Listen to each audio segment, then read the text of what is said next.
.com. .com is something different. It's a different company, so keep in mind this .cz. You can subscribe there for upcoming events if you like our events. You can also chat with us and ask there on our Slack channel. We have our own, so please use it. It's just slack.cloudnativeprague.cz. We have also recording on YouTube, so there is the link.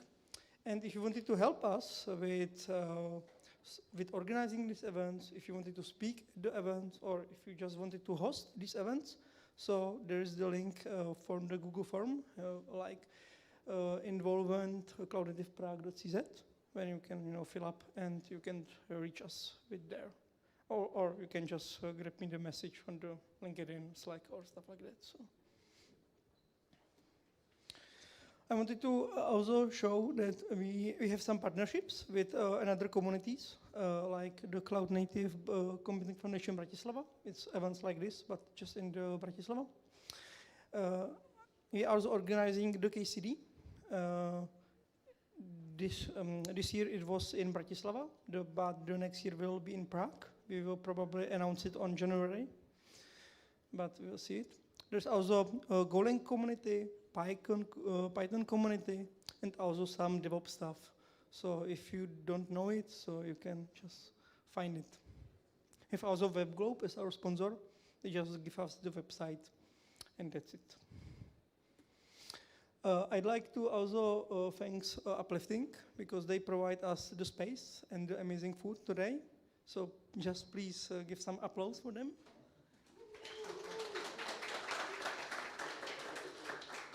You can also see some guys from the company. So if you are interested in to know how the company works, so just make a talk with them, because they are so cool. So today we will have two presentations. First is by Martin Hanzík. It will be about the cutting of peaks cost without people complaining. It's a very interesting topic, I think. He's from the Uplifting company. And there will be the second one. It's Elastic Kubernetes by Zbigněk Robalik. He's from the Cadify. So, and I think that's it. So I'd like to welcome the first speaker, and I hope that you will enjoy it. So thanks.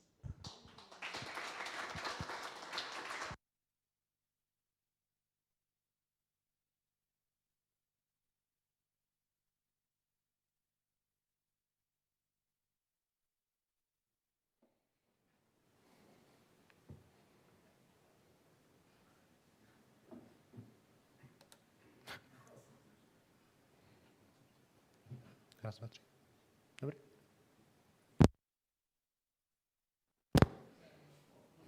OK. Lepší? Špatně? Já se slyším. Okay, hi everyone, thanks for coming. Welcome to Cloud Native Prague and welcome to the Office of Uplifting. My name is Martin, I'm the CTO at Uplifting Cloud. And today I'm going to be talking about cutting of peak costs without people complaining. We'll see if someone complains in the middle. So I would like to start with a short word about what we do at Uplifting. So Uplifting is a global software house, almost 200 people. We do many things, but we focus on fintech, medtech, and we are a teal organization. You can ask about what that means. Some of our members after in the networking phase, but we don't have managers. We have a flat structure, and seems to be working quite well for us, I think. You can read more about the company either on our website or in some articles you can probably find on the internet. At Uplifting Cloud, we provide cloud professional services, primarily in any cloud you can imagine, but it should be one of those three ideally. And we also do Kubernetes. We do many things cloud native, or we try to. The thing we do for Uplifting is we provide a lot of tools and services and a lot of deployments to help the developers in the company do their job properly. And so we run their dev environments, their test environments. And one of the things we also run is GitLab runners for our GitLab instance. And that's where I want to start today. So We run our GitLab runner in Kubernetes, and whether that's a good idea or not, we'll see. It sometimes works, sometimes it doesn't, but that's what we're doing. And we have a separate cluster just for this purpose, and it was also a target of our cost optimization efforts during the recent time because cloud is expensive. And one of the things we wanted to work on is, of course, proper scaling of the cluster.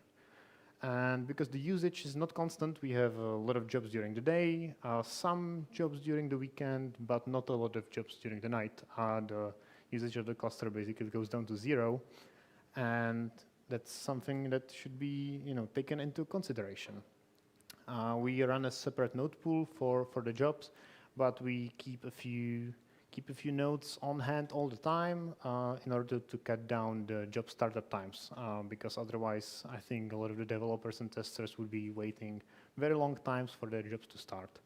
But then you get those nodes running basically empty for 12 hours a day, and that's not great. So we decided to work on scaling those down to 0 at night. That's probably not a surprise to anyone. And this is how we went about it.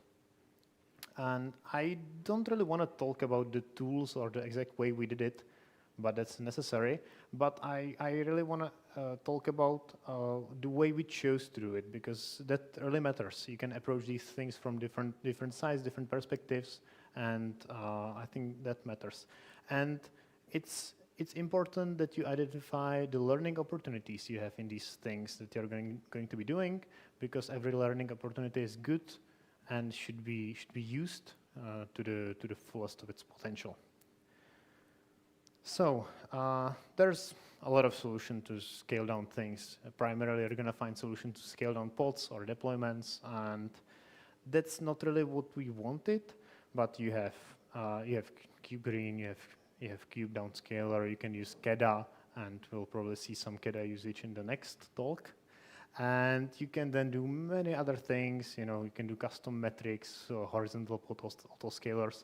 When I was looking for these solutions, I found so many things. But that's not what we want to do. We wanted to scale the node pool in Google Kubernetes Engine, and there was not a lot of solutions for that. You could probably figure out something by using GKE node auto-provisioning with some filler pods, and you could use things like crossplane or kubeform, but none of those solutions really worked for us. I didn't really want to introduce new tools that we weren't using already, and I wanted to keep it simple. So we went with the simple solution. The simple solution that you can find recommended in many ways, and usually it's not a bad choice. We just wrote a script. We just wrote a script. One of our colleagues wrote it, and we put it in a Google Cloud function. Just run it with the cron autoscheduler, and that's it. Just do some logic to determine what the number of the nodes should be, and you just do it.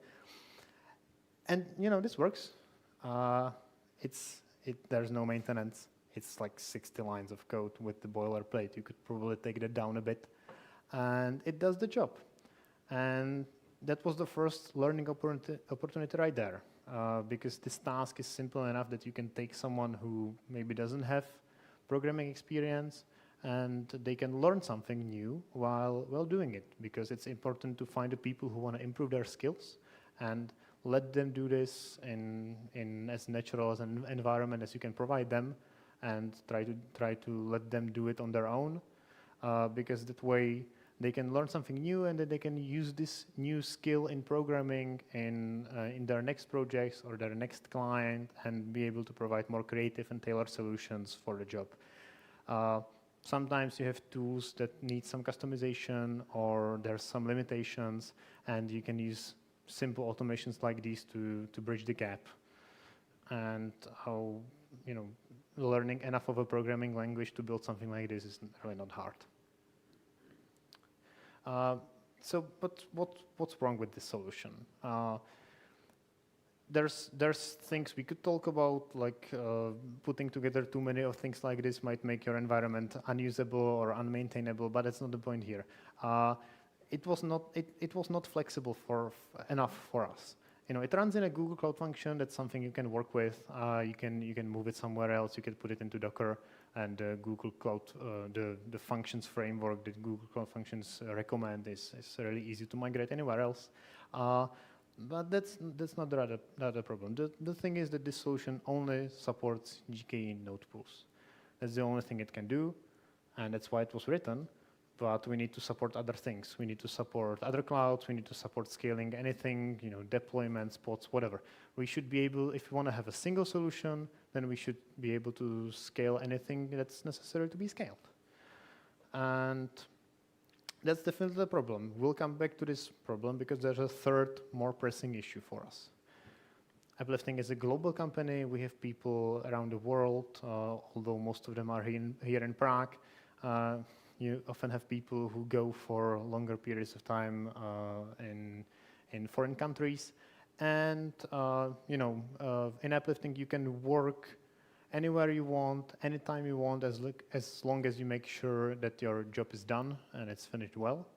So, whether you're in Maldives, Japan, Honolulu, you can work anytime in any time zone, unless the runners are down because we scale them down for the night.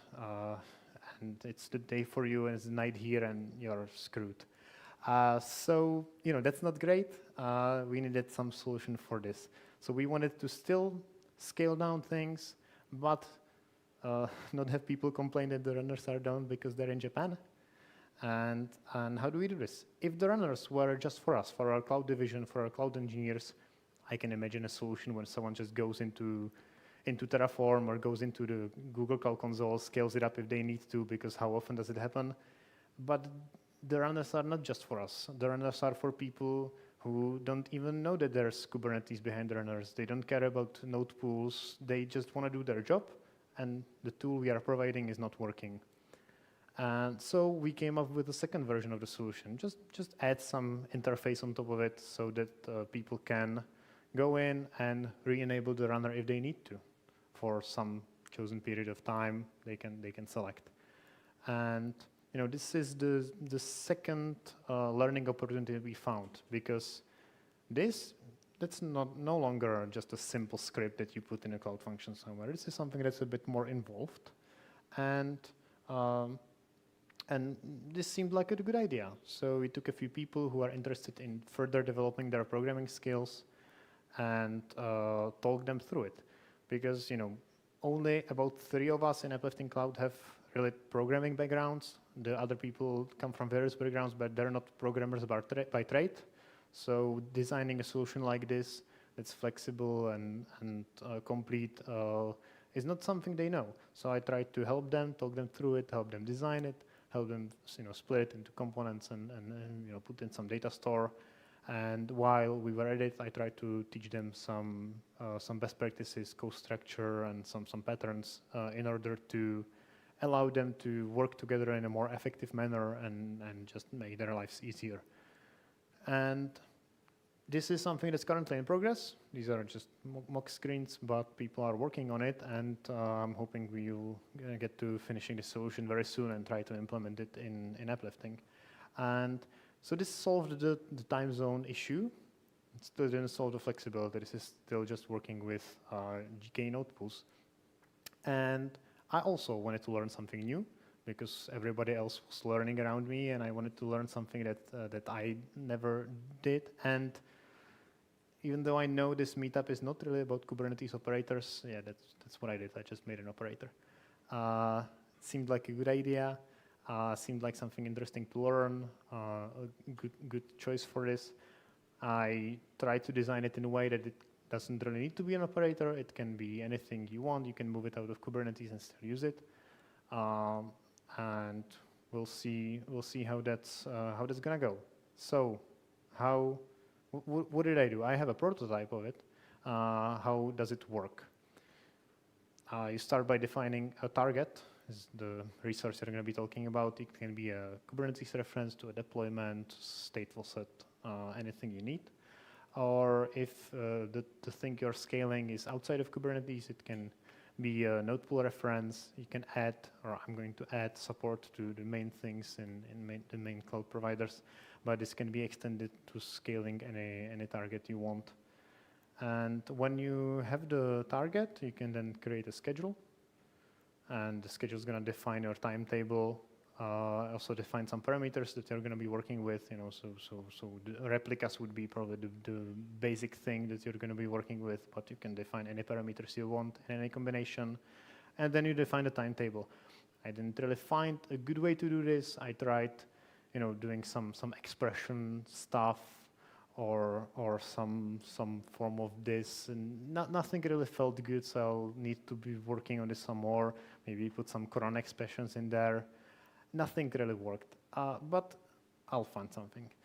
So when you have a target and you have a schedule, then you can put those two together in a binding, and that's where the autoscaler starts working and starts executing the schedule and updating the parameters inside your targets, and it's going to get you the desired scaling that you want. You can extend the schedule to include some parameter mappings, and that way you can control any field, not just the replica count, any field you want in that the operator is going to provide you with. And of course, this can be quite complicated to construct and configure for beginners. So there's going to be shorthand versions so you don't have to keep writing replicas and spec replicas everywhere. That's just the first part. That's the automated scaling. We talked about the user interface before, so you can provision that with an extra custom resource of a control panel. And this is just a draft, but you could probably configure the list of targets there that you want to control. You could provide ingress configuration, and you can provide some authentication credentials. I'm using OAuth to proxy to provide single sign-on. And you can add so many more things that I have in mind, like group mappings and permissions for individual users or groups of users to this, and get the desired interface. And with this, you can put more things in one cluster than just one interface. You can have many things depending on what you want to scale. And so, does this thing exist? No, it's just a prototype. Priorities were switched on me, so this is not complete. I wanted to have a demo, but it unfortunately didn't happen. But that's something I hope to continue working on, and maybe you'll see it somewhere on GitHub in the future months in open source form. But it was a really good experience trying to learn something about writing operators and not just using them. Turns out that if you want to do it in Python, it's quite easy, and there's a lot of tooling around this that you can use. But that's probably a topic for a different meetup, or maybe the meetup already happened. What's the takeaway from this? Is there an easier solution to this whole thing? Maybe, I don't know. I didn't find one, but there might exist one. Did I reinvent the wheel, or did we reinvent the wheel? I hope not. I hope this is not just a copy of something that exists on the internet one-to-one. But did we learn something? We did.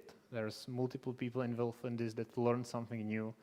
And I think that's the important lesson that I found in this. I think it's very important to learn. I think it's very important to provide those around you with opportunities to learn, encourage them, and also don't forget about yourself, because you should also be learning and advancing your own skills. And I think this is a way where we should all move forward and make the best lives and best everything for everyone around us. And that's it for today for me. Thank you very much.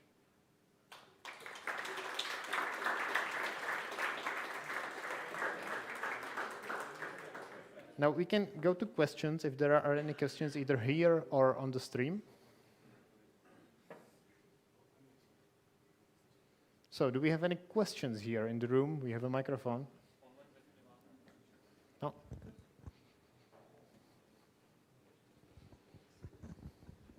Hi, my name is Nick.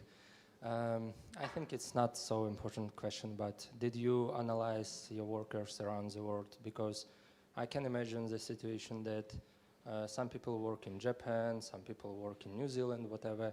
And for example, you don't even need to do this thing because they work 24 hours per day. And like, did you analyze the thing before doing this, or because you're such a company, Sure. like it's because of this? Sure. So, I think having people around the world is a good story, and it was actually people here working at night for any reasons. So that was the primary spark, that people here were just working at night, and the analysis was mostly on the runner usage during time and not where the individual people go. And when the idea came to us, we just wanted to use it to learn something. So we don't really have a lot of data under this that would support the need for it, but it worked well as a lesson for us. Any other? Yeah. Yeah, hi, great talk. I wanted to ask, maybe that's maybe a bit naive, but why haven't you just left the work for the autoscaler? Just, provision the pod and just leave it for the autoscaler to scale up the nodes, and after they are not needed, just let it scale down. Yeah, that takes about 5 minutes in GKE, which was not really comfortable for a lot of people. If you want to add something, go ahead. So additional question, if you're not scaling dynamically like this, how much does it cost to have those nodes running and be available for the users? I don't have the numbers on hand. Okay. I don't remember Yeah, them. thanks. But scaling up the node pools takes, I think, about 5 minutes to provision the node, Yeah. which by default is more than the timeout of the job. So the job would just crash before it could scale up, which was the primary symptom we saw. The job was just timing out. But we didn't really find something that would balance this out. We wanted quick job starts. Yeah. That's not a question, but for that we are using filler, which actually. Yeah, I mentioned the filler thing, yeah, and didn't really get into it. Okay. We tried to taking this because I wanted to use this as a bridge to building automation more than finding. I wanted to teach people more about building automation or custom solutions more than I wanted to research this exact issue, because we would then solve the issue and not learn the other thing. I totally understand that. I also want to play the things and just play around. Okay, thank you. Thank you. Any other questions? No? Okay. So if not, so thank you.